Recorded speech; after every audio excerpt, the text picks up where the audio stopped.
নমস্কাৰ। ৪৫০০ LPUP শিক্ষক পদৰ যি ডকুমেণ্ট ভেৰিফিকেশ্যন প্ৰক্ৰিয়া চলি আছে, আপোনালোকৰ শেষৰ পৰ্যায়ে পাইছেহি আমাৰ ডকুমেণ্ট ভেৰিফিকেশ্যনৰ। যিহেতু প্ৰথম পৰ্যায়ৰ ভেৰিফিকেশ্যন লিষ্ট, লগতে দ্বিতীয় পৰ্যায়ৰ ভেৰিফিকেশ্যন লিষ্ট আপোনালোকৰ সেইখিনিৰ কাম সম্পূৰ্ণ হ'ল। এতিয়া আমাৰ তৃতীয় যিখন ভেৰিফিকেশ্যন লিষ্ট প্ৰকাশ পালে, সেইখনৰ ভেৰিফিকেশ্যন আপোনালোকৰ চলি আছে।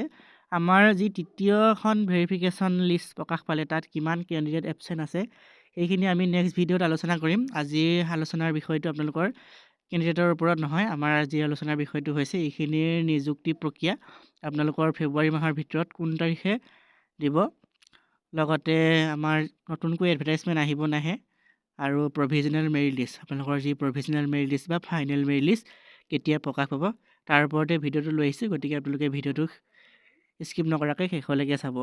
আৰু যোনসকলে একনলেজমেণ্টখন হেৰাইছে তেওঁলোকে ডাউনলোড কৰি ল'ব অফিচিয়েল ৱেবছাইটত। তেওঁলোকৰ অফিচিয়েল ৱেবছাইট ভিজিট কৰিলে তেওঁলোকে লিংক পাই যাব, তালৈ গৈ আপোনালোকে যি একনলেজমেণ্ট শ্লিপ সেইখন ডাউনলোড কৰি ল'ব পাৰিব।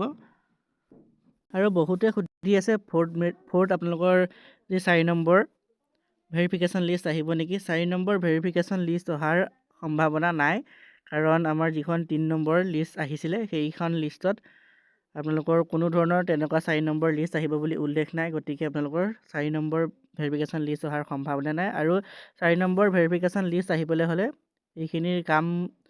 এইখিনিৰ নিযুক্তি আপোনালোকৰ ফেব্ৰুৱাৰী মাহৰ ভিতৰত দিয়াটো সম্ভৱ হৈ নুঠিব, কাৰণ আপোনালোকৰ 4 নম্বৰ ভেৰিফিকেশ্যন লিষ্ট আহিলে আকৌ 20 তাৰিখ মানলৈকে আপোনালোকে ভেৰিফিকেশ্যন কৰিবগৈ লাগিব। গতিকে 4 নম্বৰ লিষ্ট অহাৰ সম্ভাৱনা নাই, আৰু সম্ভাৱনা নাই মানে নাহে আপোনালোকৰ 4 নম্বৰ লিষ্ট। আমাৰ প্ৰিণ্টিং ভুল হৈ হয়তো আপোনালোকৰ যিখন দ্বিতীয় নম্বৰ লিষ্ট আহিছিলে তাত আপোনালোকৰ চিৰিয়েল নাম্বাৰটো ভুল হৈ আহিছিলে। আপোনালোকক মই 3 নম্বৰ লিষ্টখনত 2300 কেণ্ডিডেটৰ নাম আহিব বুলি কৈছিলোঁ, যদি 2300 নাহিলে আপোনালোকৰ 911জন কেণ্ডিডেটৰ নাম আহিলে। আপোনালোকৰ পষ্টৰ অনুযায়ী আপোনাৰ কেণ্ডিডেট মাতিছে 1:1, 4500 পষ্টৰ এগেইনষ্টত 4600 কেণ্ডিডেট মাতিছে।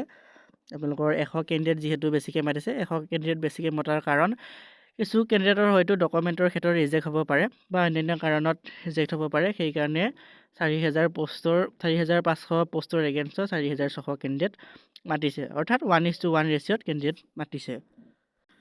আপোনালোকে যিহেতু স্পষ্টীকৰণ হ'ল এইখিনি পষ্টৰ নিযুক্তি ফেব্ৰুৱাৰী মাহৰ ভিতৰতে হ'ব, আৰু তীব্ৰ গতিত ইয়াৰ যি নিযুক্তি প্ৰক্ৰিয়া সেইখিনি চলি আছে। আমাৰ ডকুমেণ্ট ভেৰিফিকেশ্যনৰ লাষ্ট পৰ্যায় পাইছেহি আপোনালোকৰ 4500 পষ্টৰ যি ভেৰিফিকেশ্যন সেইখিনিৰ লাষ্ট পৰ্যায় পাইছেহি। আমাৰ 14 তাৰিখে ইয়াৰ কাম 13 তাৰিখে আপোনালোকৰ এইখিনি পষ্টৰ কাম শেষ হ'ব, ভেৰিফিকেশ্যনৰ কাম। আপোনালোকৰ ইয়াৰ লগে লগে আপোনালোকৰ মেৰিট লিষ্টৰ কাম আহিব, আপোনালোকৰ ফাইনেলেই হওক বা প্ৰভিজনেল মেৰিট লিষ্টেই হওক সেইখিনি প্ৰকাশ হ'ব। আৰু ফেব্ৰুৱাৰী মাহৰ শেষৰ বুলি ক'বলৈ যাওঁতে 27 তাৰিখ বা যিহেতু এই মাহটো 28 দিনীয়া, 27-28 তাৰিখৰ ভিতৰত এইখিনিৰ নিযুক্তি প্ৰক্ৰিয়া সম্পন্ন হৈ যাব।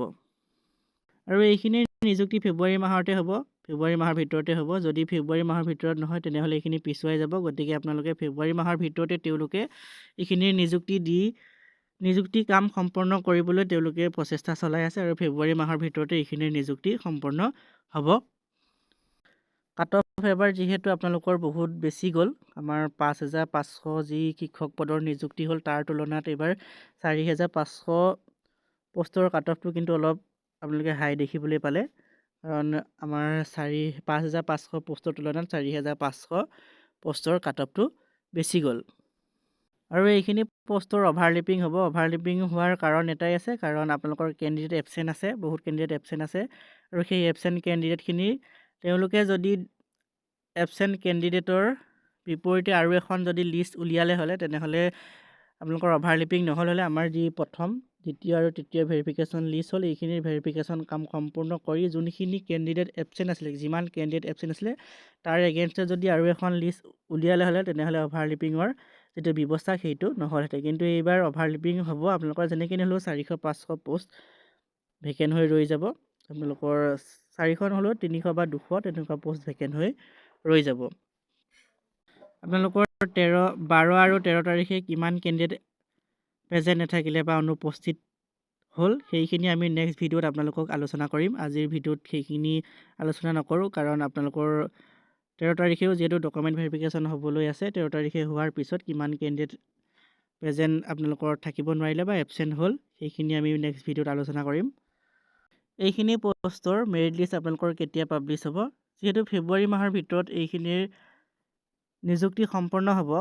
আপোনালোকৰ যি 20 তাৰিখৰ আগত যদি প্ৰভিজনেল মেৰিট লিষ্ট আহে, আপোনালোকৰ যদি প্ৰভিজনেল মেৰিট লিষ্ট আহে তেনেহ'লে 20 তাৰিখৰ আগত ইয়াৰ যি প্ৰভিজনেল মেৰিট লিষ্ট সেইখিনি আহিব লাগিব। যদি আপোনালোকৰ প্ৰভিজনেল মেৰিট লিষ্ট নাহে, আপোনালোকৰ ডাইৰেক্ট ফাইনেল লিষ্ট আহে, তেনেহ'লে 25 তাৰিখৰ ভিতৰত আপোনালোকে এইখিনিৰ ফাইনেল যি মেৰিট লিষ্ট সেইখিনি আপোনালোকে পাই যাব। প্ৰভিজনেল মেৰিট লিষ্ট অহাৰ আশা বৰ বেছি নাই, আপোনালোকৰ ডাইৰেক্ট হয়তো ফাইনেল মেৰিট লিষ্ট আহিব। যোনসকল কেণ্ডিডেটৰ আপোনালোকৰ ডকুমেণ্টৰ ক্ষেত্ৰতে হওক বা অন্যান্য ক্ষেত্ৰতে হওক কিবা ভুল আছে, হয়তো তেওঁলোকৰ এখন লিষ্ট 20 তাৰিখৰ আগত প্ৰকাশ পাব পাৰে আৰু প্ৰকাশ পাই তেওঁলোকৰ ভেৰিফিকেশ্যন পুনৰ হ'ব পাৰে। কিন্তু আপোনালোকৰ 25 তাৰিখৰ ভিতৰতহে আপোনালোকৰ 27 তাৰিখে যিহেতু 27 তাৰিখৰ আগত নিযুক্তি দিয়াৰ কথা কৈছে, আপোনালোকৰ 25 তাৰিখৰ ভিতৰত ইয়াৰ যি ফাইনেল লিষ্ট সেইখিনি আপোনালোকে ফাইনেল লিষ্ট 25 তাৰিখৰ ভিতৰত পাব। যদিহে আপোনালোকৰ প্ৰভিজনেল মেৰিট লিষ্ট আহে তেনেহ'লে আপোনালোকে প্ৰভিজনেল মেৰিট লিষ্ট 20 তাৰিখৰ আগত ইয়াৰ যি প্ৰভিজনেল মেৰিট লিষ্ট সেইখিনি আহিব আৰু 20 তাৰিখৰ ভিতৰত আকৌ পুনৰ ভেৰিফিকেশ্যন হ'ব। তাৰপিছতে আপোনালোকৰ 25 তাৰিখৰ ভিতৰত এইখিনিৰ যি ফাইনেল লিষ্ট সেইখিনি প্ৰকাশ পাই যাব।